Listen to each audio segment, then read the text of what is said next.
తెలంగాణ కల్లు గీత కార్మిక సంఘం బోధన్ శాఖ ఆధ్వర్యంలో బుధవారం రోజున బోధన్ తహసీల్దార్కు ఈత వనం భూమికి వెళ్లే పానాది ఆక్రమణకు గురైందని సర్వే చేసి పానాదిని గుర్తించాలని కోరుతూ బోధన్ తహసీల్దార్ గారికి వినతి పత్రం అందజేశారు. అనంతరం తెలంగాణ కల్లు గీత కార్మిక సంఘం జిల్లా కన్వీనర్ పి గంగాధర్ గౌడ్ మాట్లాడుతూ బోధన్ పసుపువాగు ప్రాంతంలో సర్వే నంబర్ 594లో 8 ఎకరాల 6 గుంటల ఈతవనం భూమి ఉందని తెలిపారు.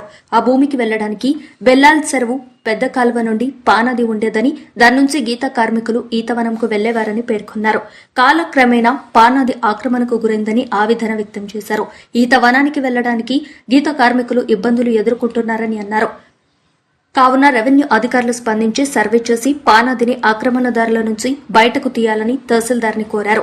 ఈ కార్యక్రమంలో తెలంగాణ కల్లు గీత కార్మిక సంఘం బోధన్ శాఖ అధ్యక్షుడు శంకర్ గౌడ్, కార్యదర్శి శ్రీనివాస్ గౌడ్, సాయి గౌడ్, రాజేందర్ గౌడ్, లక్ష్మణ్ గౌడ్, కమలమ్మ, లక్ష్మి, శ్రీధర్ గౌడ్ తదితరులు ఉన్నారు.